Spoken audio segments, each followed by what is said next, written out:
ഇടുക്കിയിലെ മൂന്നുചേരിയിൽ പട്ടയം നൽകാമെന്ന കളക്ടറുടെ റിപ്പോർട്ട് തെരഞ്ഞെടുപ്പ് തട്ടിപ്പാണെന്ന് മൂന്നുചേരി നിവാസികൾ. എല്ലാ തെരഞ്ഞെടുപ്പ് കാലത്ത് റിപ്പോർട്ടും അളവും നടക്കാറുള്ളതാണ്. കഴിഞ്ഞ 5 വർഷവും മൂന്നുചേരിയിൽ പട്ടയം നൽകുമെന്ന് പറയുന്നതല്ലാതെ ഒരു നടപടിയും ഉണ്ടായിട്ടില്ല. ഇപ്പോൾ കളക്ടർ റിപ്പോർട്ട് നൽകിയത് തെരഞ്ഞെടുപ്പിൽ വോട്ട് നേടാനുള്ള തന്ത്രം മാത്രമാണെന്നും കർഷകർ ആരോപിക്കുന്നു.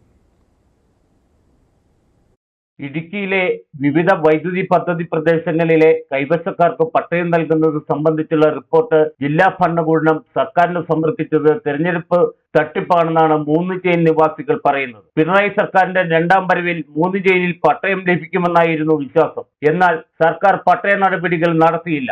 ഇപ്പോൾ പട്ടയം നൽകാമെന്ന സംയുക്ത റിപ്പോർട്ട് വോട്ടർമാരെ കബളിപ്പിക്കാനാണ്. മുമ്പ് പഞ്ചായത്ത് ഇലക്ഷന് മുമ്പ് സർക്കാർ വിട്ട് മൊത്തം ഒരു അളവൊക്കെ നടത്തി. അത് ആ അളവ് അതോടുകൂടി തീർന്നു.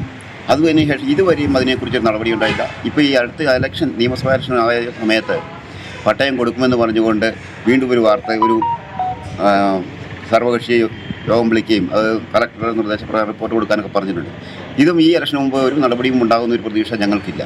റിപ്പോർട്ട് ലഭിച്ച മന്ത്രിസഭാ തീരുമാനമുണ്ടായി നടപടി ഉണ്ടാകാൻ ഇനി സമയമില്ല. 5 വർഷം ഉണ്ടായിട്ടും നടപടി സ്വീകരിക്കാതെ അവസാനം റിപ്പോർട്ട് ചോദിച്ചതും നൽകിയതും വോട്ട് തട്ടാനുള്ള തന്ത്രം മാത്രമാണെന്നാണ് കർഷകർ പറയുന്നത്. മൂന്നിനും പട്ടയം കൊടുക്കുക, 1977 ശേഷം പട്ടയം കൊടുക്കാമെന്ന് പറഞ്ഞൊരു വാർത്തകൾ കണ്ടു.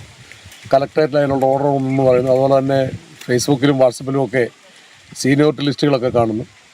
ഇത് ഈ ഇലക്ഷൻ സമയമാകുമ്പോഴത്തേക്കും ഒരു ഇലക്ഷൻ സ്റ്റണ്ട് എന്ന് മാത്രമേ ഞങ്ങൾക്ക് ഇതിനെ പറയാൻ പറ്റുള്ളൂ. കാര്യം കാലങ്ങളായിട്ട് ഇതിവിടെ ഈ സ്ഥലത്ത് പട്ടയം കൊടുക്കാൻ പറഞ്ഞിട്ട് 50-55 വർഷമായിട്ട് എല്ലാവർക്കും പട്ടയം കൊടുക്കാമെന്ന് പറയുന്നുണ്ട്. പക്ഷേ ഇതുവരെ യാതൊരുവിധ നടക്കുന്ന ഇലക്ഷൻ ആകുമ്പോഴത്തേക്കും പട്ടയത്തിൻ്റെ പേരിലാണ് പട്ടയം കൊടുക്കാൻ പോകാമെന്ന് പറഞ്ഞത്. ഇലക്ഷൻ കഴിയുമ്പോൾ അവരോട് തീരും. ഇതാണ് അവസ്ഥ. ഇപ്പോഴത്തേക്ക് എല്ലാവർക്കും തന്നെ അറിയാവുന്ന കാര്യമാണ്. ഇലക്ഷൻ ഡിക്ലെയർ ആയിരിക്കുന്ന സമയത്ത് ഇങ്ങനെ ഒരു ഓർഡർ നടപ്പാക്കാൻ സാധിക്കുന്നില്ലെന്ന് പരിഹാരം കഴിക്കുന്ന സർവേ ആൾക്കാർക്കും അറിയാവുന്നതാണ്. 2020 കട്ടപ്പനയിൽ പട്ടയമേളയ്ക്കെത്തിയ അന്നത്തെ റവന്യൂ മന്ത്രി ഇ ചന്ദ്രശേഖരൻ അണക്കെട്ടുകളുടെ 3 ചെയിൻ മേഖലയിലും പട്ടയം നൽകുമെന്ന് ഉറപ്പ് നൽകിയിരുന്നു. 10 ചെയിൻ മേഖലയിൽ പട്ടയം നൽകാൻ വൈദ്യുതി വകുപ്പിന് എതിർപ്പില്ലെന്ന് അന്നത്തെ വൈദ്യുതി മന്ത്രി MM മണിയും വ്യക്തമാക്കിയിരുന്നു. എന്നാൽ 2ാം പിണറായി സർക്കാർ അധികാരത്തിൽ വന്ന ശേഷം പദ്ധതി പ്രദേശങ്ങളിൽ പട്ടയം അനുവദിക്കുന്നതിൽ വൈദ്യുതി വകുപ്പ് തടസ്സം ഉന്നയിച്ചു. ഈ തടസ്സം നീക്കാൻ 5 വർഷവും സർക്കാരിനായില്ല. 3 ചെയിനിൽ പട്ടയം കിട്ടുമെന്ന് 3 ചെയിൻ നിവാസികൾക്ക് ഇപ്പോൾ വിശ്വാസവുമില്ല. Idukki vision news, Ayyappancoil.